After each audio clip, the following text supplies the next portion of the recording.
সবাইকে স্বাগত জানাচ্ছি সাপ্তাহিক আয়োজন স্যাটারডে নাইট স্পোর্টসে। আমাদের আজকের বিষয় আশাহত সমর্থক ঢুকছে টাইগাররা। স্টুডিওতে আলোচনার জন্য আছেন জাতীয় দলের সাবেক ক্রিকেটার সালিম শাহেদ, আছেন আরেক সাবেক ক্রিকেটার জাভেদ ওমর বেলিম, ধন্যবাদ, এবং আছেন দৈনিক কালের কণ্ঠের স্পোর্টস এডিটর সাইদুজ্জামান। আপনাদের তিনজনকে স্বাগত জানাচ্ছি। ধন্যবাদ। আর দর্শক, আপনাদের সাথে থাকবো আমি মনজুর মোর্শেদ। টিভি সেটের পাশাপাশি এই অনুষ্ঠানটি ফেসবুকে সরাসরি দেখতে ভিজিট করুন www.facebook.com/যমুনা টেলিভিশন এই লিঙ্কে। এছাড়াও চোখ রাখুন www.যমুনা.tv এই অ্যাড্রেসে। দর্শক, বাংলাদেশ ক্রিকেট দলে টানা ব্যর্থতা, টাইগার ভক্তরা মুষড়ে পড়েছেন। তাদের নিজেদের দেশকে সমর্থন দেওয়ার আহ্বান জানিয়েছেন মাশরাফি বিন মুর্তজা। এ সংক্রান্ত একটা রিপোর্ট রয়েছে, আমরা এটা দেখে আলোচনাটা শুরু করতে চাই। আমার চিন্তা ভাবনা, আমার মনের ভিউ, আমি যাকে সাপোর্ট করবো, আমি যাকে সমর্থন করবো, সে জিততেই হবে। এখন এটা তো একবার দুইবার হইলে মানানসই, বারবার যদি হয় তাহলে তো এটা সম্ভব না। এই কারণে আমরা রাগে কষ্টে অতিষ্ঠে আজকে পাকিস্তানের সাপোর্ট করতেছি। আর কিছু হতাশা থেকে হাস্যরস। টি-20 বিশ্বকাপে চরম ব্যর্থতার পর প্রথম ম্যাচে পরিবর্তনের ইঙ্গিত দিয়েই টাইগারদের লড়াই করার মানসিকতা আবারও উধাও। বাজে পারফরমেন্সের কারণে টাইগার সমর্থকদের কাছ থেকে শুনতে হচ্ছে নানা ধরনের কটূক্তি। আর তাই তো বুঝে হোক বা না বুঝেই হোক, বাংলাদেশি সমর্থকদের কেউ কেউ পাকিস্তানের পতাকা উড়িয়ে সমর্থন দিয়ে যাচ্ছে বাবর আজমের দলকে। শুধু তাই নয়, সামাজিক যোগাযোগ মাধ্যমেও পড়েছে এর প্রভাব। পাকিস্তানের জয়ে বাংলাদেশি সমর্থকদের উৎসব ছড়িয়ে পড়ে পুরো গ্যালারি জুড়ে। মাঠের বাইরে পাকিস্তানের জার্সি গায়ে এক যুবককে পাকিস্তান জিন্দাবাদ বলতে দেখা গেছে, যা ছড়িয়ে পড়েছে পুরো নেট দুনিয়ায়। এসব দেখে মর্মাহত সাবেক অধিনায়ক মাশরাফি বিন মুর্তজা।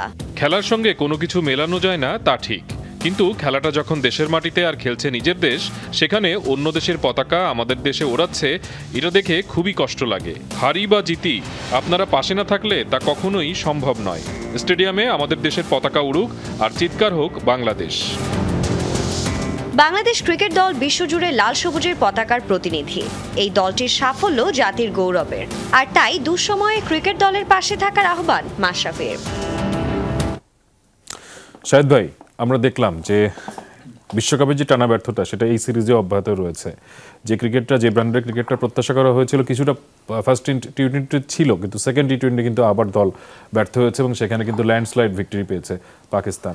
তো যেরকম প্রতিক্রিয়া হচ্ছে, ঘরের মাঠেও দর্শকরা কিন্তু প্রতিক্রিয়া দেখাচ্ছেন, সেটার আগে কি বলার রয়েছে?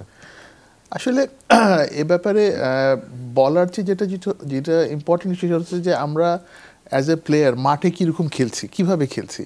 আমরা ঠিক আছে টানা 5টা ম্যাচ হেরেছি ওয়ার্ল্ড কাপে, টি-20 ওয়ার্ল্ড কাপে, দ্যাট ইজ গন হিস্ট্রি। তো দেশের মাটিতে আমরা ফার্স্ট ম্যাচ কিন্তু পজিটিভ ক্রিকেট খেলেছি। আপনি বডি ল্যাঙ্গুয়েজ দেখেন, আমরা 120+ রান করেছি, কিন্তু ছেলেরা ফাইট করেছে এবং খেলা 19.2 ওভারে গিয়ে শেষ হয়েছে। দ্যাট ইজ অ্যান অ্যাচিভমেন্ট, যে আমরা খেলা হার জিত আছে, বাট খেলা ক্লোজ ম্যাচ হতে হবে, মানে অপোনেন্টকে ফিল করাতে হবে যে আপনার কম্পিটিটর ইকুয়ালি গুড।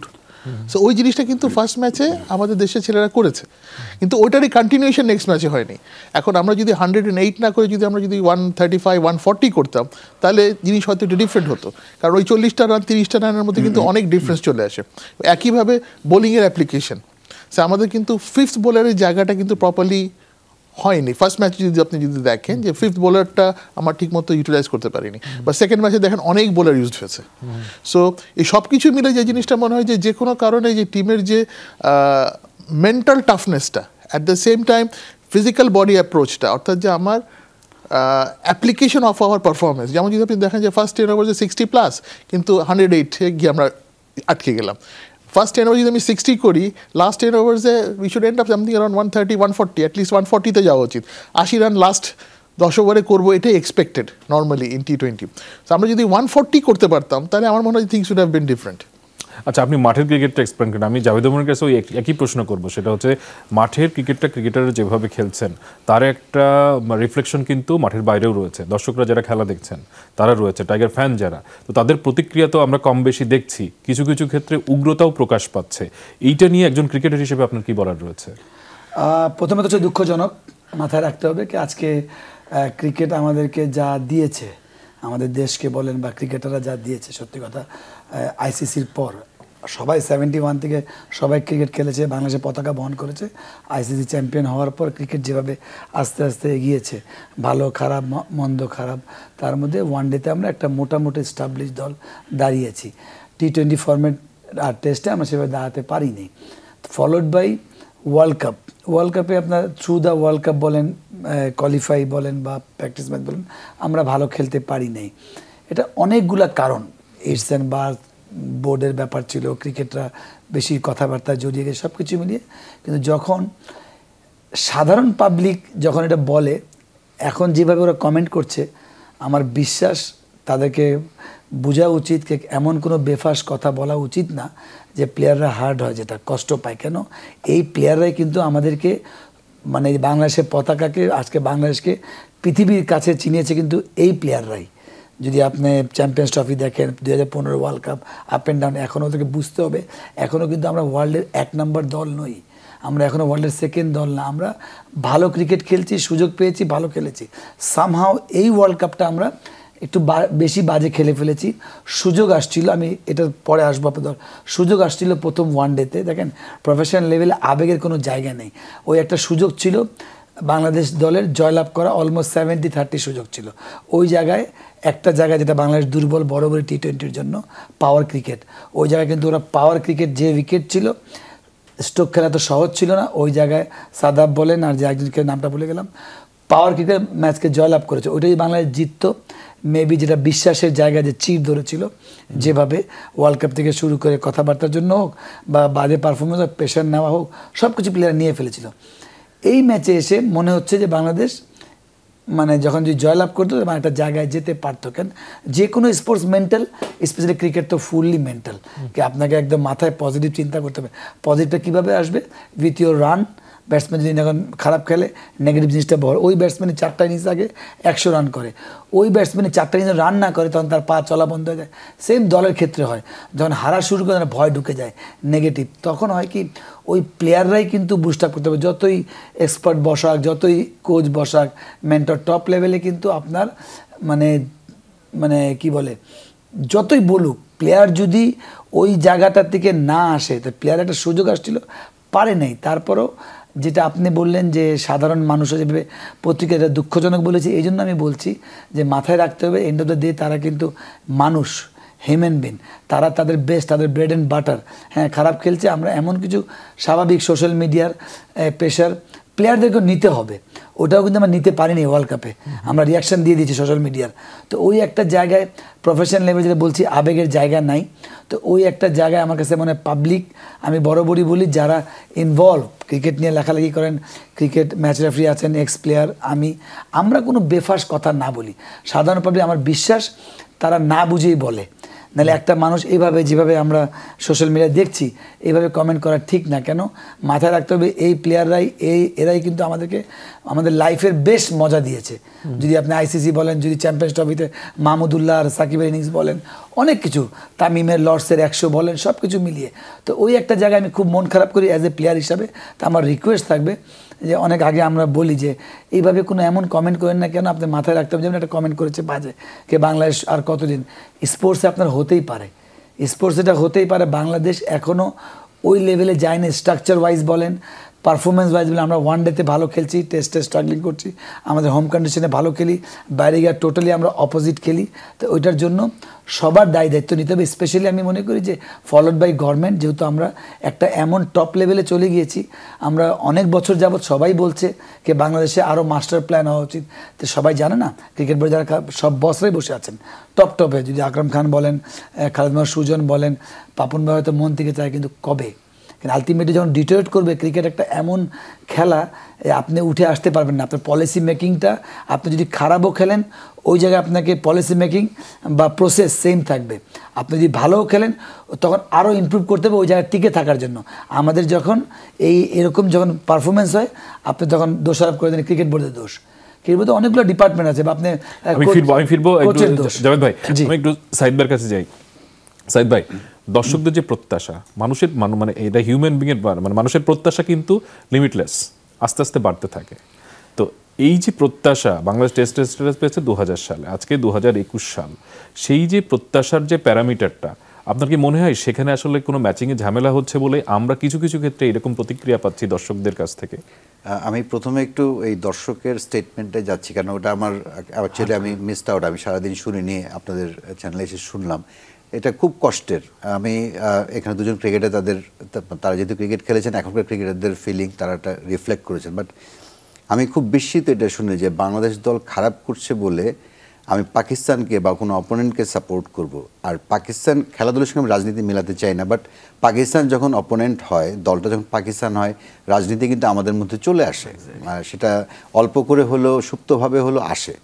সো এই দেশে আমি বাংলাদেশ দলে মাহমুদুল্লাহ রিয়াদের দলকে আমি পছন্দ না করতে পারি, খারাপ ক্রিকেট খেলছে সমালোচনা করতে পারি, বাট তাদের সমালোচনার নামে আমি পাকিস্তানকে সমর্থন করবো, এটা ইনসেইন। মানে এটা হতে পারে না। মানে আমি আমার কাছে মনে হয় যে তিনি যদি খুব মানে স্থির বুদ্ধি থেকে বলে থাকেন, it is an offence, big offence.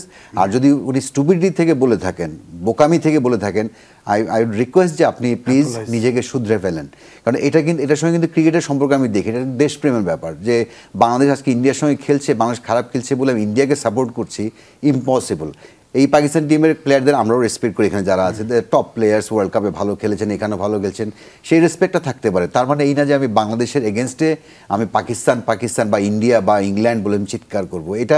এটা মানে কোনো বৈরী সমর্থনে কোনো ভাষা হতে পারে না, কোনো দেশের কোনো সুনাগরিকের ভাষা হতে পারে না। আমি রিয়েলি সরি, আমার খুবই খারাপ লাগছে এটা শুনে যে এই দেশে বসবাস করে আমরা একটা বিরুদ্ধ দলকে মানে নিজের দলকে ইনসাল্ট করার জন্য অপোনেন্টকে সাপোর্ট করছি।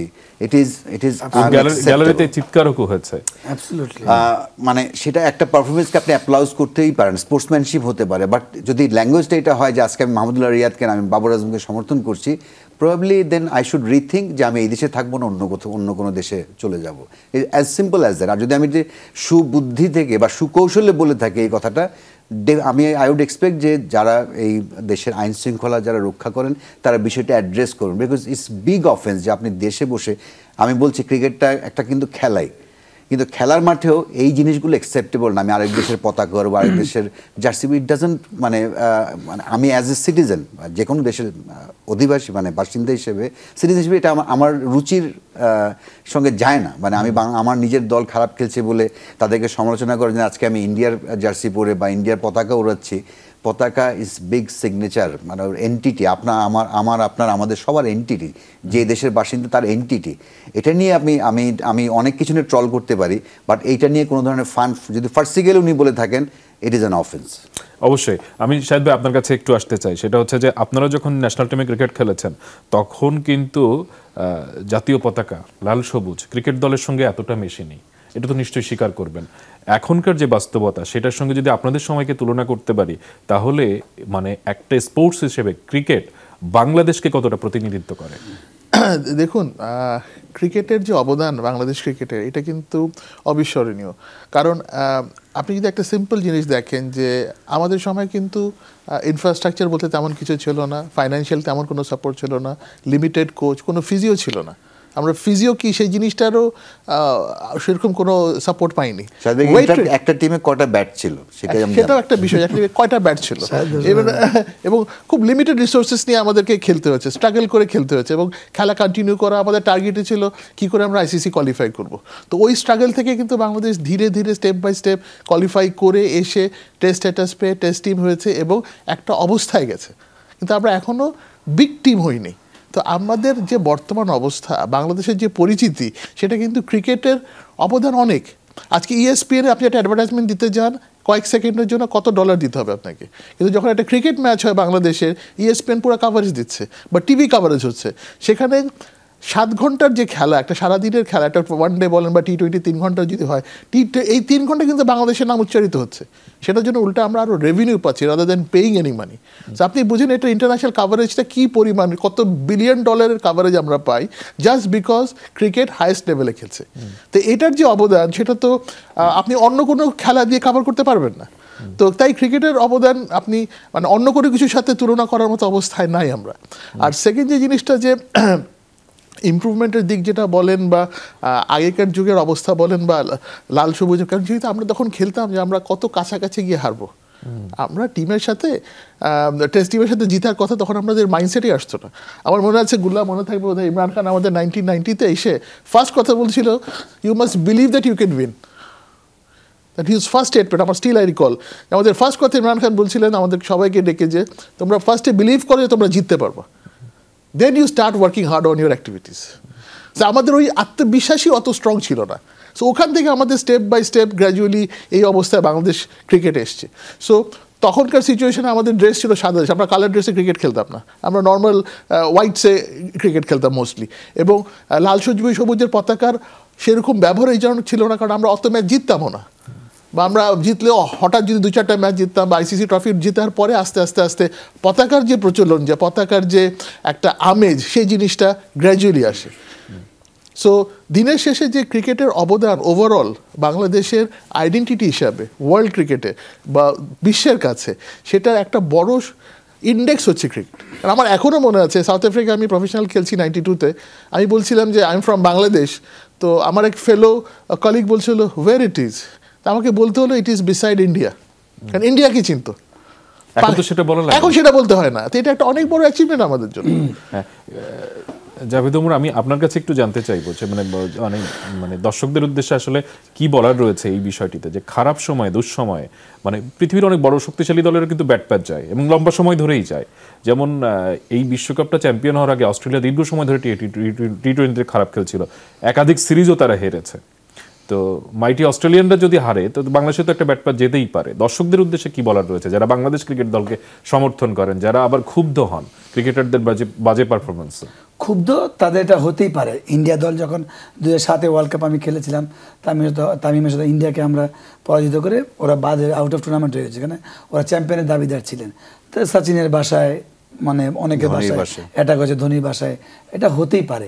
কিন্তু যে সাইদ ভাই বললেন এই টাইপের কোনো বেফাস কথা যে আপনি এগেনস্ট দেশের বা এগেনস্ট পতাকার বা এগেনস্ট আমার লাল সবুজ জার্সি, এটা হওয়া উচিত না। মাথায় রাখতে হবে যে এটা একটা খেলা, ফাইন, আমার আবেগ আছে, আমি এটা নিয়ে হাসি, এটা নিয়ে থাকি, এটা নিয়ে ঘুমাই, আমাকে এনজয় করে, এটা আমি কান্না করি। যদি এশিয়া কাপ পাকিস্তানের সাথে এগেনস্টে 2 রানে হেরে যাওয়া দেখেন, মানে আমাকে এত খারাপ কখন আমি গ্যালারিতে ছিলাম, পাবলিকের এমন কান্না, অবাক আমি।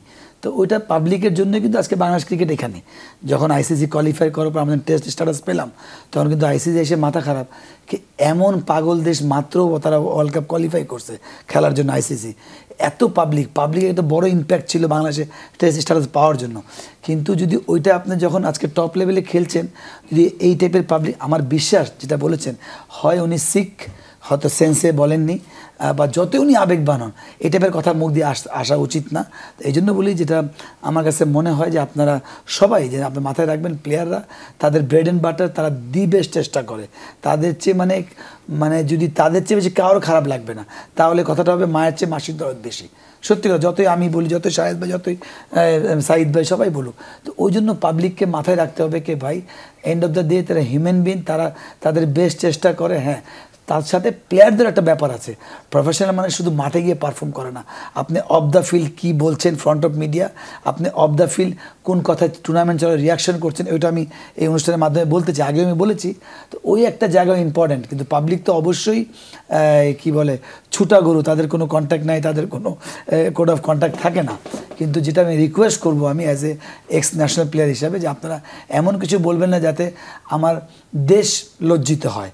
ঠিক আছে, আপনি যদি প্লেয়ার ভালো নাই লাগতে পারে, আপনার চিল্লাতে গালাগালি আমি শুনি নেই, আবানি মাওলানা শাহেদ ভাই মাওলানার কাছে শুনে নেই, আমি আবানিতে আমি বিকালে 4টা খেলা শেষ হয়েছে, রাত 10টায় বের হয়েছি, তাই না? তো ওটা হতেই পারে, পাবলিকের আবেগ। আবানি মাওলানার মতো পাগল পাবলিক আমার লাইফে দেখি নেই। বাংলাদেশে আমি খেলেছি 17 বছর, কিন্তু আবানি মাওলানা আমি 2 বছর খেলেছি। এরকম ম্যাড পাবলিক, মানে তারা হারতে নারাজ, জিততে হবে বাই হুক আর বাই কুক। তো ওই একটা জায়গায় আমরা আজকে বাংলাদেশ ক্রিকেট এই পর্যায়ে কিন্তু পাবলিকদের অনেক অবদান। এই যে আবানি মামুদান ব্রাদার্স, বিমান, সৈয়তুন, অনেক অবদান। আজকে বাংলাদেশ খেলছে নির্মাণ স্কুল, এই যে স্ট্রং প্রিমিয়ার লিগ, প্রেশার, সবার প্রেশার থাকতো, প্লেয়ারদের, অফিসিয়ালদের, টিম করতে হবে, চ্যাম্পিয়ন টিম না করলে পাবলিক ধাতানি দিবে, আবার চ্যাম্পিয়ন না হলে প্লেয়াররা বলতে পাবলিক ধাতানি দিবে। তো ওই একটা জায়গায় আমার কাছে মনে হয় পাবলিককে এই জায়গায় যখন এগেনস্ট দেশ এসে পড়ে, তখন আপনাকে বেফাস কথা বলা যাবে না। আল্লাহ না করুক যদি নোটিশ করা উচিত যে এটা একটা ক্রাইম, তো আমার মনে হয় এইভাবে ওনাকে একটা ওয়ার্নিং দেওয়া উচিত অফিসিয়ালি ভাবে। হ্যাঁ, আমরা আসলে একজনকে না, আমরা অনেককে দেখেছি তিনি অনেকের একজন প্রতিনিধি হিসেবে হয়তো এটাই তো- গণমাধ্যমের সামনে এসেছেন, অনেকে হয়তো তখন কথা বলতে সাহস পাননি, কিন্তু তিনি তার কাজটা কিন্তু স্টেডিয়ামে করেছেন। জি। আমরা জানি এটা। জি। সাইদ ভাই, যে সেটা হচ্ছে যে জাভেদ ওমরও বলছিলেন যে ন্যাশনাল প্রাইডটা সেটা আসলে একজন সমর্থকেরও বুঝতে হবে, যে তিনি ক্ষোভের বশবর্তী হয়ে নিশ্চয় এমন কিছু করবেন না, এমন কিছু বলবেন না যেটা এন্টি ন্যাশনালিজম হয়ে যায়। ডেফিনেটলি। ধরুন আমি গত দুটো ম্যাচই আমি অনেকটা সময় ম্যাচ প্রেস বক্সের ছাদে দাঁড়িয়ে দেখেছি। আজকের ছোট্ট ইনসিডেন্ট বলি, শাহিন আফ্রিদির যখন থ্রোটা করলেন, আফিফ যখন ফ্ল্যাট এন্ড হয়ে গেলেন ইয়েতে, নর্মালি শাহিদ ভাই নিশ্চয়ই মনে আছে যে শান্তর হাসিবুল হাসান শান্তর হাঁটাতে যে মঞ্জুর এলাহি মারলেন, দেশে কিন্তু ক্রিকেটে আগুন লেগে গিয়েছিল। মঞ্জুর এলাহির সেই সেফটি কিন্তু আন্ডার থ্রেট ছিল, মানে ওটা কিন্তু একটা মাঠের ইনসিডেন্ট ছিল। আজকে আমি দর্শকদের আই অ্যাপ্রিসিয়েট যে খুব সেন্সিবল আচরণ করেছে, ম্যাচটা কিন্তু ওখানে ডিসরাপ্টেড হতে পারতো যদি ক্রাউড ভায়োলেন্স হতো, এবং আমাদের দেশে কিন্তু এই ট্রেন্ড আছে যে অতীতে হয়েছে। So I appreciate that attitude. But আজকে যে দর্শকের ভয়েস আমরা শুনলাম, তার আশেপাশে আর অনেকে ছিলেন এবং উনি এটা মাঠে করেছেন, তার মানে অনেকের এন্ডোর্সমেন্ট ছিল। আমাদের দেশে হয় কি, এখন আপনি দেখবেন যে ট্রলিং করতে গেলে আমরা বোধহয় মানে জ্ঞানহীন হয়ে যাই, যে আপনি একটা করেছেন আপনারটা চেয়ে কত চটকদার হবে আমার ট্রলিংটা। ইন্ডিভিজুয়াল কিছু প্লেয়ার বাংলাদেশের আছেন, তারা কিন্তু বাংলাদেশের জন্য ক্রিকেট খেলতে এসেছেন এবং তারা কিন্তু টাকা দিয়ে বা কারো ফেভারে, মানে এই যে আজকে যে 11 জনকে আমরা খেলতে দেখেছি বা গতকাল যারা খেলেছেন, তারা কিন্তু যারা ক্রিকেট দল পরিচালনা করেন তাদের কাছে বেস্ট টিম। আমাদের কাছে একটা দুটো স্পট নিয়ে কোয়েশ্চেন থাকতে পারে যে এই জায়গায় সে খেলতে পারতো, উমুক খেলতে পারতো, কিন্তু অ্যাজ এ হোল কিন্তু পুরো টিমকে আমরা এখানে যারা 4 জন আছি বা যারা দর্শক যারা মাঠে গিয়ে দেখি, কেউ রাইট অফ করতে পারবে না। সো আমার বেস্ট অ্যাভেলেবল টিম পারফর্মিং এই ক্রিকেট, তা আমাকে এটা অ্যাবজর্ব করে জানতে হবে। আমি সমালোচনা করবো ডেফিনেটলি যে কেন এই আউটটা হলো, কেন উইকেটটা গেল। দর্শক হিসেবে আমি টাকা দিয়ে যখন আমি সিনেমা দেখতে যাই, আমি সিনেমা ভালো না হলে পরিচালক কলা কুশলী দিনে আমি সমালোচনা করব, মাঠে গিয়ে আমি ক্রিকেটারদের সমালোচনা করার সব রাইট আমার আছে দর্শক হিসেবে, আমি সাংবাদিক হিসেবে বলছি না। কিন্তু আমার তো আই ক্যানট, মানে আমারও একটা সীমা, মানে একটা সীমারেখা, বাউন্ডারি আছে। মানে আই গট অ্যাস্টাউন্ড যে একজন আমার দেশের একজন মানুষ বা আমি গ্যালারিতে বসে পাকিস্তান বলছি, মানে আন্ডার এনি সার্কামস্টেন্সেস এটা অ্যাকসেপ্টেবল না। বাংলাদেশ টিম যত খারাপ, আমি বাংলাদেশ টিমকে ক্রিটিসাইজ করবো। হ্যাঁ, পাকিস্তানের বেটার টপ পারফরমেন্স আমি অ্যাপ্রিসিয়েট করবো, কিন্তু মানে আমি পাকিস্তানকে সমর্থন করছি ইজ ইন সেন্সেস। এবং উনি একা না, উনি আশেপাশে আরো অনেকে ছিলেন, এবং উনি যখন গ্যালারিতে ওটা করছেন, তার মানে আশেপাশে অনেকে সেটা এন্ডোর্সও করেছেন, হয়তো তার সঙ্গে করেছেনও।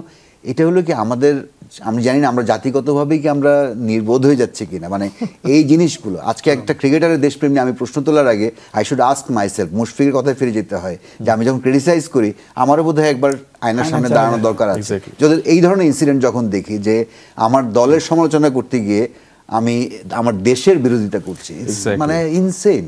দেখছেন স্যাটারডে নাইট স্পোর্টস। আমাদের আজকের বিষয় আশাহত সমর্থক ধুঁকছে টাইগাররা। স্টুডিওতে আলোচনার জন্য আছেন জাতীয় দলের সাবেক ক্রিকেটার সেলিম শাহেদ, আছেন আরেক সাবেক ক্রিকেটার জাভেদ ওমর বেলিম, এবং আছেন দৈনিক কালের কণ্ঠের স্পোর্টস এডিটর সাইদুজ্জামান। কথা বলছিলাম যে দর্শকরা আশাহত হয়েছেন এবং নানা রকম প্রতিক্রিয়া দেখাচ্ছেন, যেগুলো খুবই উগ্র পর্যায়েও চলে যাচ্ছে। কেমন খেলছেন মাঠে ক্রিকেটাররা সেটাও একবার একটু দেখে নেওয়া দরকার। সেটা হচ্ছে যে এই যে দুটি টি-20 হয়ে গেল পাকিস্তানের বিপক্ষে, সেখানে বাংলাদেশ দলের যে ব্যাটসম্যানরা, যাদের দায়িত্ব আসলে রান করা 1 থেকে 7 পর্যন্ত, সেখানে যারা খেলেন তাদের যে রান এবং তাদের যে স্ট্রাইক রেট, তাদের যে গড়, সেটা একটু আপনাদেরকে দেখাতে চাই। বিশ্বকাপে আমরা জানি যে এই টপ অর্ডারটা 1 থেকে 3 এটা চরমভাবে ব্যর্থ হয়েছিল, এবং এখানে একমাত্র মোহাম্মদ নাঈম তিনি আছেন দলে এই দুটি জায়গায়, যেখানে সৌম্য সরকার এবং লিটন দাস খেলেছিলেন, সেখানে 2 জন পরিবর্তন হয়েছে, সাইফ হাসান এবং নাজমুল শান্ত। তাদের পারফরমেন্স দেখেন, সাইফ হাসান 2 ম্যাচে 1 রান করেছেন, তিনি 9টি বল খেলেছেন। স্ট্রাইক রেট দেখেন 11.11, তার গড় হচ্ছে 1.9.50। মোহাম্মদ নাঈম বিশ্বকাপে বেশ কিছু ভালো ইনিংস তিনি খেলেছিলেন, কিন্তু স্ট্রাইক রেট যে খুব ভালো ছিল তা না। এই সিরিজে এখন পর্যন্ত তিনি 2টি টি-20তে 11 বল খেলেছেন, 3টি রান তার সর্বসাকুল্যে, 27 হচ্ছে তার স্ট্রাইক রেট, গড় হচ্ছে 1.50। নাজমুল শান্ত মন্দের ভালো, 48 বলে 47 রান করেছেন, কিন্তু স্ট্রাইক রেট কিন্তু তার 100-র নিচে, গড়টা 23.50। আফিফ হোসেন এখন পর্যন্ত এই সিরিজে সবচেয়ে ভালো ব্যাটসম্যান বাংলাদেশের, 55 বলে 56 করেছেন, তার স্ট্রাইক রেটটা 101, গড় হচ্ছে 28। মাহমুদুল্লাহ রিয়াদ তিনি 26 বল খেলেছেন 2 ম্যাচে, 18 রান করেছেন, তার স্ট্রাইক রেটটা দেখেন 70-এর নিচে। নুরুল হাসান সোহান তিনি ৩৫ বলে ৩৯ রান করেছেন, তার স্ট্রাইক রেটটা ১১১ এবং তার গড়টা ১৭.৫০। শেখ মেহেদী তিনি ২৮ বলে অলরাউন্ডার হিসেবে খেলছেন, ৩৩ রান করেছেন এবং তার স্ট্রাইক রেটটা ১১৭.৮৫, তার গড়টা ১৬.৫০। এবং এখানে যে ৭ জন ব্যাটসম্যান আছেন তার মধ্যে শেখ মেহেদীর স্ট্রাইক রেট সবচেয়ে ভালো এবং সেটাও হচ্ছে ১২০-এর নিচে। আমরা জানি যে টি-20-তে প্রচুর রান দরকার হয়। শাহেদ ভাই, এই যে কার্ডটা দেখালাম, দুটো টি-20-তে একটা দলের ব্যাটসম্যানদের পারফরমেন্স যদি এরকম হয় তাহলে কি বলার রয়েছে? দেখুন, আমরা হারলেও বাংলাদেশ, জিতলেও বাংলাদেশ, প্রথমে এই মানসিকতা আমাদের থাকতে হবে। আমাদের এই প্লেয়াররা না হলেও অন্য প্লেয়াররাই আমাদেরকে অনেক ম্যাচ জিতিয়েছে, আবার অনেক ম্যাচ হারিয়েছে। সো এই মুহূর্তে আমাদের প্লেয়াররা ক্লিক করছে না, তো এর মানে এই না যে এরা ক্লিক করবে না। আমি কনফিডেন্ট যে এদের কিছু প্লাস মাইনাস হলে এবং কিছু মাইন্ডসেট, মেন্টাল টাফনেসের জায়গায় একটু কাজ করলে এবং কিছু লাক ফেভার করলে আমার মনে হয় যে এই প্লেয়ারগুলো আরও বেটার খেলার এবিলিটি রাখে। কারণ একটা জিনিস হয় কি, পাকিস্তান তার এবিলিটির চেয়ে বেটার ক্রিকেট খেলছে এবং আমাদের এবিলিটি যা আছে তার চেয়ে আমরা খারাপ ক্রিকেট খেলছি। হ্যাঁ, রাইট, এই কারণে আমাদের ডিফারেন্সটা অনেক বেশি মনে হচ্ছে। কিন্তু অ্যাজ এ টিম আমরা অতটা খারাপ না। আবার অ্যাট দ্য সেম টাইম টি-20-তে কিন্তু পাকিস্তান যথেষ্ট ভালো টিম বাংলাদেশের চাইতে, যেটা আমরা ওয়ান ডেতে কিন্তু আমরা কিন্তু অলমোস্ট অ্যাট পার, আবার টেস্টে আবার তারা আমাদের চেয়ে বেটার। সো আমরা ওয়ান ডে টিম হিসাবে মোর স্ট্যাবলিশড ইন্টারন্যাশনালি, কিন্তু টি-20-তে আমাদের রেটিং কিন্তু আমরা এখনও অনেক নিচে আছি। এই বাস্তবতা কিন্তু আমাদের মানতে হবে, আমাদের দর্শকদেরও এটা বুঝতে হবে। এবং একই সাথে আমরা যে টেস্টলেও আমরা যে নিচে আছি এখন আমরা সেভাবে পারফর্ম করি নেই বা করতে পারছি না, সেখানেও আমাদের ইমপ্রুভ করার অনেক সুযোগ আছে বা জায়গা আছে। তো এই জায়গাগুলো কিন্তু আমাদের ওয়ার্কআউট করে গ্র্যাজুয়ালি ইমপ্রুভমেন্টটা আনতে হবে। সেই জিনিসটা আমাদের যেমন প্লেয়ারদের দায়িত্ব আছে, একইভাবে আমাদের কোচিং স্টাফ বা যারা ম্যানেজমেন্টে আছেন তাদেরও যেমন রেসপন্সিবিলিটি আছে, ঠিক একইভাবে আমাদের দর্শকদেরও উচিত আমাদেরকে এনকারেজ করা। কারণ একটা জিনিস রিয়েলাইজ করতে হবে, প্লেয়াররা কিন্তু হিউম্যান বিং, মানুষ, রক্তে মাংসে গড়া মানুষ। আপনি একজনকে গালি দিবেন, কদিন গালি দিবেন? 1 দিন, 2 দিন, 3 দিন, 4 দিন, 5 দিন, 6 দিনে সেও রিয়্যাক্ট করবে। সো আপনি একটা প্লেয়ারকে মানুষ হিসেবে ট্রিট করেন, তাকে আকাশে ওঠানোর দরকার নেই, আবার মাটিতেও ফেলে দিয়েন না, তাকে নর্মাল থাকতে দেন এবং তাকে গ্রো করার সুযোগ দেন। একদিন সে পারফর্ম করে অবশ্যই করবে, ঠিক তাই। এবং বাংলাদেশ দল একটা কিন্তু পরিবর্তনের মধ্যে দিয়ে রয়েছে। টি-20-তে আমরা দেখতে পাচ্ছি যে এখানে আসলে একমাত্র মাহমুদুল্লাহ ছাড়া আর কিন্তু সিনিয়র ক্রিকেটার কেউ নেই। আমরা একটু দেখতে চাই যে বাংলাদেশের বোলার যারা, যে 5টা রেগুলার বোলার আলটিমেটলি যাদের উপর নির্ভর করে, টি-20-তে 5টা রেগুলার বোলার লাগে এবং সেই রেগুলার বোলারদের পারফরমেন্সটা আমরা দেখি এই 2 টি-20-তে। মোস্তাফিজুর রহমান তিনি 38 রান খরচ করেছেন, 37টি বল করেছেন, আজকে 2 ওভার বোধহয় 1 বল করেছেন, তারপরে তার ইনজুরির পরে তিনি খেলতে পারেননি বা ওই ইনসিডেন্টের পরে আলটিমেটলি তার আর ফেরা হয়নি। 2 উইকেট নিয়েছেন, তার ইকোনমিটা দেখেন 6.16। মিরপুরে কিন্তু খুব বেশি রান ওঠে না, এখানে মোস্তাফিজ অনেক ভালো বোলিং করেন, কিন্তু তার সেই যে বোলিং মান সেখান থেকে তিনি অনেক নিচে, মানে অনেক ভালো বোলিং তিনি করতে পারেননি।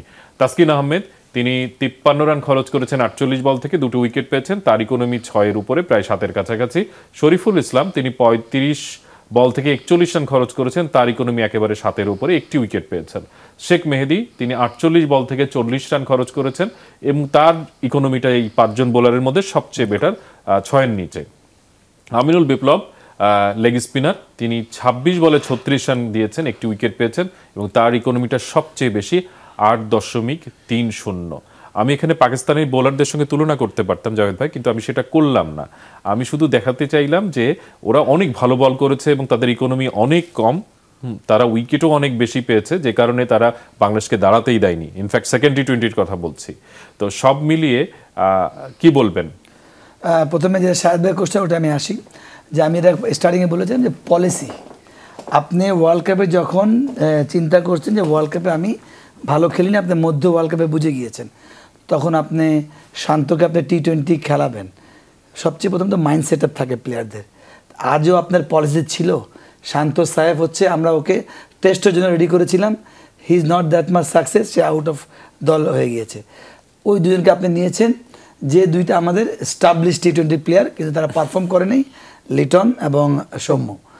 আমি ওরা এনসিএল খেলছিলাম, আমি ভুল যদি না বলেছি, এনসিএল থেকে আপনি নিয়ে আসছেন। আই হ্যাভ এ ডাউট যে তারা আদৌ জানে কে পাকিস্তানের সঙ্গে আমি সিরিজ খেলছি 10 দিন আগে বা 15 দিন আগে। আমি বরাবরই বলি, আমাদের স্টিল সবাই বিলিভ করবেন একমত হবে, আমরা অনেক চেষ্টা করে ক্রিকেট বোর্ড স্ট্রাকচার ওয়াইজ আমরা এখনও ওয়ার্ল্ড ক্রিকেটের সঙ্গে অনেক পিছিয়ে আছি। ডিউ টু 21 ইয়ার্স আমরা টেস্ট খেলছি, ওই হিসাবে আমরা এখনও স্ট্রাকচার ওয়াইজ সেভাবে দাঁড়াতে পারি যেভাবে দাঁড়ানো দরকার আমাদের ওয়ার্ল্ড ক্রিকেটে পারফর্ম করার জন্য। এটা এক্সকিউজ না, এটা একদম বাস্তব কথা। তো ওই একটা জায়গায় আমরা 2টা প্লেয়ারকে নিয়েছি, ওই 2জন জায়গায়, যে 2জন স্পেশালিস্ট T20-র জন্য। তো ওই জায়গায় আমরা যাকে নিয়েছি, আদৌ কি আমরা কনফার্ম হয়ে নিয়েছি এই 2টাকে আমরা আমাদের লটে ছিল, এই জায়গায় আমরা এবার ইউজ করবো আফটার ওয়ার্ল্ড কাপ। ওয়ার্ল্ড কাপে তারা ভালো খেলুক খারাপ খেলুক, কিন্তু আফটার ওয়ার্ল্ড কাপ আমরা ইউজ করবো, এটা কিন্তু হয় নাই। তো ওদের একটা মানসিক ব্যাপার থাকে, mental preparation and mental set up. আপনি বলতে চাচ্ছেন দীর্ঘ কোনো পরিকল্পনা নেই? অফকোর্স নট, বিকজ আপনি দেখেন এই টিমকে আপনি নতুন দল করতেই পারেন, কিন্তু আপনি যে 2টা প্লেয়ারকে নিয়েছেন আপনি তাদেরকে বরাবরই, আপনি যদি ইতিহাস দেখেন গত 6 মাস 8 মাস তাদেরকে আপনি টেস্টের জন্য কনসিডার করছেন, T20 করেন নাই। কিন্তু এখন আপনি ওই টেস্টের প্লেয়ারকে আপনি এসে নিয়ে আসতেছেন T20 খেলার জন্য। T20 একটা আরেকটা স্পেশাল জায়গা, টেস্টে যেমন ওপেনার 1 2 3 স্পেশালিস্ট থাকতেই হবে। আপনি ওয়ানডেতে আপনি পার পেয়ে যাবেন, সময় পাবেন, 300 বল ছাড়বেন, সেট হবেন ওপেনার আপনি। কিন্তু T20-তে আপনার 6 ওভারে আপনি জিততে হলে একটা অ্যাডভান্টেজ নিতে হবে আপনাকে। আফ্রিদি 140+ পেস, ওকে আপনি উল্টা ওকে মারতে হবে, যতই সে ভালো, যতই লেগ স্পিন করুক, রাশিদ করুক বা যেই করুক, আপনাকে 6 ওভারে জিততে হলে অ্যাডভান্টেজ নিতেই হবে। তারপর আপনি একটা গ্রাফ করবেন, গ্রাফ করে আবার ডেট ওভার উইকেট নিয়ে ঢুকবেন এরকম। তো ওই একটা জায়গায় আমার কাছে তারা দেশকে পারফর্ম করে নেই, তাদের তো অবশ্যই দায়িত্ব নিতে হবে। কিন্তু টোটাল আমাদের যে প্রসেস আর প্ল্যানিং আদৌ কি ছিল? আমি একটু সাইদবার কাছে যাব, যে জাভেদ ওমর বেলিম বলছিলেন যে বাংলাদেশ ক্রিকেটের বেশ কিছু জিনিস উনি দেখেন যে মেকশিফট অ্যারেঞ্জমেন্টে হয়, মানে পুরো দস্তুর কোনো পরিকল্পনা থাকে না বা দীর্ঘমেয়াদী পরিকল্পনা তিনি দেখছেন না। প্রথম কথা হলো দীর্ঘমেয়াদী পরিকল্পনা হয় কখনোই জানেন, যখন এরকম ডিজাস্টার্স একটা সিরিজ বা টুর্নামেন্ট যায়, দীর্ঘমেয়াদী পরিকল্পনা অনেক কথা শোনা যায়। তারপর কিন্তু যদি বাংলাদেশ এই সিরিজে 2টা ম্যাচ হেরে গেছে, তো একটাও যদি জিততো, আপনি দেখতেন যে এই যে দর্শক আজকে যে কথা বলছেন, সেই দর্শক হঠাৎ ভাবা শুরু করতো যে বাংলাদেশ বোধহয় টপ টিম হয়ে গেছে, পাকিস্তানকে হারানো ইটস বিগ টাস্ক, মানে এই ফরম্যাটে। বোর্ড কর্মকর্তারা দেখতেন যে টিভিতে সবাইকে দেখা যাচ্ছে, সবাই হাসি মুখ, পুরো দেশে সুখ শান্তি ফিরে আসতো, যে হঠাৎ করে আমরা মনে হতো যে আমরা বোধহয় একটা সুখী দেশ cricket wise. So which we are not. এটা আমরা একসেপ্ট করতে পারি না যে বাংলাদেশ দলটা আসলে সেই দল না আমরা যতটা ভাবি। ওয়ার্ল্ড কাপে যাওয়ার আগে আমরা কি স্বপ্ন দেখা শুরু করলাম? সেমিফাইনাল। আমরা আশা দেখলাম, মানুষ আশা করলো, এবং ক্রিকেট দল থেকেও বলা হলো যে we might get through to semifinal. বোধহয় আমরা আসলে নিজের সম্পর্কে আমাদের ধারণা, শুধু ক্রিকেট টিম না, আমাদের বোধহয় সর্বক্ষেত্রেই বোধহয় আমরা একটু আমাদের অ্যাসেসমেন্টে ভুল আছে। হয় আমরা খুব এক্সপেকটেশন খুব হাই থাকে, অথবা খুব ডিমোরালাইজে একদম লো থাকে। আমাদের মাঝামাঝি কোনো স্তর নেই, মানে কোনো রাইট ব্যালেন্সটা বোধহয় আমাদের নাই।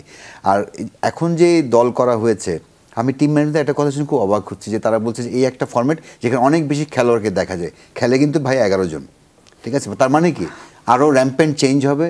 ওয়ার্ল্ড কাপ আছে 7 মাস বা 8 মাস পরে ওয়ার্ল্ড কাপ আছে, নেক্সট ওয়ার্ল্ড কাপ। সো আপনি সেই ওয়ার্ল্ড কাপকে টার্গেট করে আপনি এখন কি বলছেন যে এই একটা ফর্মেটে অনেক বেশি খেলোয়াড়কে দেখার সুযোগ আছে। কি দেখতে চাচ্ছেন? যে প্রত্যেকটা আরও কিছু খেলোয়াড়কে মেন্টালি ডিমোরালাইজ করার জন্য? It is injustice to Saif যে এই পাকিস্তানের এই বোলিং অ্যাটাকের এগেনস্টে তাকে আপনি ডেবু করাচ্ছেন। It's not fair to him. এবং তারপর তার টেস্ট সিরিজ এখন দেখা যাবে কি, আমাদের দেশে একটা অদ্ভুত একটা সিস্টেম আছে যে আপনি টেস্টে খারাপ করলে দেখা যাবে ওয়ানডে থেকে বাদ, আবার ওয়ানডেতে খারাপ করলে দেখা যাবে টেস্ট থেকে বাদ, বিকজ এটা রেসটা সোশ্যাল মিডিয়ায় থাকে এবং সোশ্যাল মিডিয়ায় কোনোভাবে গ্র্যাব করে সিলেকশন প্রসেসটাকে, সেখানে তার ইনফ্লুয়েসড হয়। যখন শুনলো যে সৌম্য নিয়ে খুব বেশি ক্রিটিসিজম হচ্ছে, ঠিক আছে ওয়ার্ল্ড কাপের পরে বাদ দিয়ে আমরা যদি সমালোচনা ওই লেভেলের না হতো, আমি শিওর প্রফেশনালি চিন্তাটা হতো যে ওরা যেহেতু এই ফরম্যাটটা খেলছে, এক্সপ্লেনেশন একটা আছে, তারা ওদের মেন্টাল ফেটিকড হাঁটতে হাঁটতে বা খারাপ খেলতে খেলতে ব্রেক দেয়া, সেটা কিন্তু আমি ঠিক কনভিন্স না। কারণ বাংলাদেশের সিলেকশন, আমি আবার প্রশ্নটা করি, মানে আপনার কথার মধ্যে এসেছে, তারপর আমি প্রশ্নটা করি, আপনি নিশ্চয়ই আরো স্পেসিফিক হবেন আপনি। তাহলে কি ক্রিকেট বোর্ড, মিডিয়া এবং সোশ্যাল মিডিয়া এগুলো দ্বারা প্রভাবিত হয়? কাজে কর্মে কিন্তু অনেকটা প্রভাব দৃশ্যমান। আপনি যদি এক্সপ্লেনেশনও শোনেন এক একটা চেঞ্জের, এগুলো সোশ্যাল মিডিয়ায় আলোচনা হয়, এগুলো কিন্তু কোনো ক্রিকেটিং ব্রেইন থেকে আসে না। আজকে ডেফিনেটলি এখানে 2জন এক্স ক্রিকেটার আছেন, আই বিলিভ যে আমার চাইতে ক্রিকেটটা তারা বেটার বুঝবেন, মানে এটা আমি মনে করি, বিকজ তারা খেলাটা খেলেছেন, তারা জানেন ওই 22 গজের নামলে কি হয়, একটা খেলোয়াড়ের মধ্যে মনোজগতে কি হয়, বাইরের প্রেশার কি। আমি কিন্তু বাইরেতে খুব সহজে আমি একটা ব্লান্ট কমেন্ট করতে পারি, হ্যাঁ আমি ক্রিটিসাইজ করবো, আমি প্রেইজও করবো, এটা ইটস মাই জব। কিন্তু তারা যেটা পারবেন সেটা কিন্তু আমার চেয়ে ডেফিনেটলি, আমি ক্রিটিসাইজ করে লিখলাম যে সৌম্য এবং লিটনকে বাদ দেওয়া উচিত, তার মানে কি তারা বাদ দিবেন? They do not have the brain. মানে তারা তো তাদের প্রফেশনালি চিন্তা করবেন। আমার কাছে অনেক সময় মনে হচ্ছে সিলেকশনের যে একজন স্কেপগোট খুঁজে বের করা হয় একটা ব্যর্থতার পরে এবং তাকে সামনে রেখে ওই ব্যর্থতা আড়াল করার চেষ্টা। ব্যর্থতার পেছনে কিন্তু অনেক বড় একটা সারফেসে অনেককে আপনি খুঁজে পাবেন যে এই ব্যর্থতা কিন্তু একজন ইন্ডিভিজুয়াল প্লেয়ারের একার না, ডেফিনেটলি রেসপন্সিবিলিটি তার আছে, তাকে এন্ডোদের তাকেই পারফর্ম করতে, তাকেই জিততে হয়, জিতলে সবচেয়ে বেশি প্রশংসা কিন্তু সেই পায়, বোর্ড ডিরেক্টর বা গ্রাউন্ডস কমিটি বা আম্পায়ার্স কমিটি কিন্তু পায় না, but they become part of it যখন দলটা জেতে। So they have the same responsibility যে ক্রিকেট আমি এই ওয়ার্ল্ড কাপ দিয়ে আমি জাজ করছি না, কারণ আমার কাছে বারবার মনে হয় যে ওয়ার্ল্ড কাপ নিয়ে বেশি আলোচনা করছি। ওয়ার্ল্ড কাপে বাংলাদেশ যে র্যাঙ্কের টিম, যে অ্যাসেট নিয়ে খেলতে গেছে, সেমিফাইনাল যারা আশা করেছেন, it's there responsibility. Bangladesh cricket টিমের কোনো ব্যর্থতা না। বাংলাদেশ টিম ওই জায়গায় কেন যেতে পারছে না সেটা নিয়ে কাজ করে, সেটা নিয়ে যাদের কাজ করার কথা, প্রবাবলি প্লেয়ার বলেন, ইনফ্রাস্ট্রাকচার ওয়াইজ সেটা বোর্ডের দায়িত্ব। আমি মনে করি এটা মানে কমপ্লিট রেসপন্সিবিলিটি সবার। এটা কোনো একজন সৌম্য সরকার বা একজন লিডার সরকারকে চেঞ্জ করে সেই সমস্যার সমাধান হবে না। এক্স্যাক্টলি। এমন সময় শেষ টি-20-র আগে কিন্তু বাংলাদেশ দলে পরিবর্তন এসেছে, দুজন নতুন ক্রিকেটার ইনক্লুশন হয়েছেন, পারভেজ ইমন এবং কামরুল রাব্বি, এবং সাইফ হাসান তিনি টি-20 দল থেকে আউট হয়েছেন। তৃতীয় টি-20-র জন্য দুটো চেঞ্জ এসেছে। সাইদ ভাই, আপনার কাছে জানতে চাইবো যে এটা কি প্রত্যাশিত ছিল যে হয়তোবা আমরা এরকম কিছু দেখব সিরিজের মাঝখানে? আমি এটা প্রত্যাশা করিনি। সাইফ হাসান ভালো করবেন বা মন্দ করবেন সেটা নিয়ে আমার কোনো মানে ধারণা ছিল না, বাট আমার কাছে মনে হচ্ছে Parvez Emon could have been a better choice, মানে শুরুতেই। আমার যেটা এখন আশঙ্কা হচ্ছে যে তিনি দুটো ওয়ানডে টি-20-তে রান করেননি, দেখতেও খুব খারাপ লাগছিল আউটগুলো। এখন সে তো টেস্ট কন্টেন্ডার, টেস্ট প্লেয়ার, এরপরেই টেস্ট সিরিজ, তার মেন্টাল অবস্থাটা কি এখন? মানে দুটো খেললেন, খারাপ খেললেন এবং তাকে দল থেকে ড্রপ করা হলো, তাকে নেওয়া হলো কেন ফার্স্ট প্লেস, তাকে দুটো খেলানো হলো, তিনি খারাপ করলেন বলে তাকে স্কোয়াড থেকে বাদ দেওয়া হলো, থার্ড ম্যাচ থেকে এমনি ড্রপ করা যেত। সো এই পুরো জিনিসটা এই সাইফ হাসানের জন্য I feel sorry for him. আপনি একজন সাধারণ দর্শক হিসেবে যদি আমি আপনার কাছে প্রশ্ন করি, আপনি কি কখনো এক্সপেক্ট করেছিলেন যে টি-20 দলে সাইফ হাসান আসতে পারে? Parvez Emon was the first choice. Saif Hasan actually মানে আমার যেটি ক্ষুদ্র জ্ঞান, আমার কল্পনাতে ছিল না যে সাইফ হাসান এই ভাবনাটা ভাবা হচ্ছে এই মুহূর্তে। ভবিষ্যতে নিশ্চয়ই উনি আশা করব যে কোনো খেলোয়াড়ই ভবিষ্যতে আরও তৈরি হয়ে এই ফর্মেটে খেলবে। এবং আপনি যখন অপোনেন্ট পাকিস্তানের যে বোলিং অ্যাটাক দেখেন, ফার্স্ট বোলিং, সেখানে একজন খেলোয়াড়কে এভাবে ছেড়ে দেয়, এটা কিন্তু সাইফ হাসানের দোষ না। আমি মনে করি যারা সিলেক্ট করেছেন, যারা খেলিয়েছেন, they should take the responsibility. এবং সবচেয়ে ক্ষতি হলো যেটা তাকে স্কোয়াড থেকে বাদ দেওয়া হলো। যদি থার্ড টি-20 না খেলাতে স্কোয়াডে থাকতো একটা ইমপ্রেশন, এখন বাদ দিয়ে কি মানুষকে খুশি করলেন? আই ডোন্ট নো, আমি ঠিক শিওর না, বাট ওর প্রতি ইনজাস্টিস। জাভেদ ওমর ওপেনার ছিলেন, আমরা দুজন বাহাতিকে দেখবো হয়তো ওপেন করতে, যেহেতু সাইফ হাসান টিমে নেই। সেটা আমি কখনো মানুষের অনেক সময় বলে যে ওদের লেফট আর্ম ব্যাটসম্যান বলে আমি অফ স্পিন নিয়েছি, এটা আনপ্রফেশনাল কথা। আমরা দেখেছি সাইদন আর আমির সোলকে দেখেছি, তারা টপ লেভেলে একেবারে ডমিনেট করে খেলেছে সবাই। এটা আমাদের এই কালচারটাকে বেরোতে ব্যাক। আর যেটা সাইদ দেব সবচেয়ে দুঃখজনক হবে কি সাইফের জন্য, যে ওকে আমরা রেডি করেছিলাম টেস্টের জন্য, এখন টি-20 চান্স দিয়ে ওর টেস্টের জায়গাটা আপনি পাকাপোক্ত হচ্ছে না। ও যখন টেস্ট খেলবে একটা পেশারে খেলবে, তো এই জন্য ভেরি ইম্পর্টেন্ট। আমরা যারা কথা বলবো it is important, but more important যারা সারাউন্ডিং, সিলেক্টর, কোচ, ক্যাপ্টেন, কে আমি you are consider the test match, এটা আমরা জাস্ট একটা ট্রায়াল দিয়েছি তোমাকে নিয়ে যায়, যেহেতু আমরা স্ট্রাগলিং ওপেনিং জায়গায় ট্রাই করেছি। এটা সাহেবের সঙ্গে অবশ্যই কথা বলা উচিত, যেহেতু তারা চিন্তা করছে সাহেবকে। আমার বিশ্বাস তারা যেভাবে এনেছে সাহেবকে, আমার বিশ্বাস তারা ফিউচার চিন্তা করছে, কে বাংলাদেশ দলে চেঞ্জ আসবে, নতুন দল গঠন করবে, which is not easy. But easy আরও টাফ কখন হবে যদি আপনারা যারা সিলেকশন করছেন তারা যদি কনফিউজ থাকে। সাইদ ভাই, আমি এরা কনফিউজ থাকতে পারে, দর্শক কমেন্ট করতে পারে, কিন্তু those are policy maker, those are involve with this, তারা যাতে তাদের মাইন্ড সেটআপটা ক্লিয়ার থাকে। আমি মানুষকে খুশি করার জন্য করব না। মানুষের সোশ্যাল মিডিয়ায় যখন ঝড় আসবে তখন ওই ঝড়টা আমাকেও লোড নিতে হবে, যে আমি কি করতে চাচ্ছি, আমি কি করছি। Maybe I am fail for 2 month বা 10 ম্যাচেস, বাট আফটার দ্যাট আমার এই প্ল্যানটা স্টিক থাকতে হবে, followed by cricket board. Shahed ভাই, আপনি শেষ করবেন। ক্রিকেটার, ম্যানেজমেন্ট, দর্শক সবার জন্য মোটা দাগে কিছু বলবেন। আসলে ক্রিকেটারদের একটাই জিনিস যে কাম হোয়াট মে, আমাকে ফেস করতে হবে এবং আমাকে সাস্টেন করতে হবে, আমাকে ফেস করতে হবে এবং আমাকে পারফর্ম করতে হবে। এটা টি-20 হোক, টেস্ট ম্যাচ হোক, ওয়ানডে হোক, আমার এবিলিটির বেস্ট আমাকে দিতে হবে, তারপরে যা হবে হবে। আর আর যদি ম্যানেজমেন্টের যে বিষয় যেটা আছে দেখেন, যে কোনো স্ট্রাকচার ম্যানেজমেন্টের স্ট্রাকচার হচ্ছে প্ল্যান, ডু, চেক, অ্যাক্ট। আপনার স্ট্রাকচার প্ল্যানিংয়ের পরে you have to do it and then you have to performance evaluate করা and you have to act accordingly. তো এই এরিয়া কি আমরা কি প্রপারলি সবাই করছি আমাদের কাজগুলো? আর দর্শকদের যেটা, আপনারা প্লিজ খেলোয়াড়দের প্রতি একটু সহানুভূতিশীল হন, প্লেয়ারদের সাপোর্ট করেন, অবশ্যই প্লেয়াররা রেজাল্ট দিবে। সেটাই, আমরাও সেটাই প্রত্যাশা করি। সেলিম সাহেব, জাভেদ ওমর বেলিম এবং সাইদুজ্জামান, আপনাদেরকে অসংখ্য ধন্যবাদ আমাদেরকে সময় দেওয়ার জন্য। দর্শক, আমরা অবশ্যই প্রত্যাশা করি যে বাংলাদেশ দল তাদের ব্র্যান্ড ক্রিকেটটা খেলবে এবং দর্শকরাও নিশ্চয়ই স্পোর্টিং আচরণ করবেন, দলের পাশে থাকবেন, কারণ ক্রিকেট দল লাল সবুজের প্রতিনিধিত্ব করে বিশ্ব মঞ্চে। এই ছিল স্যাটারডে নাইট স্পোর্টসের আজকের আয়োজনে। সবাইকে ধন্যবাদ।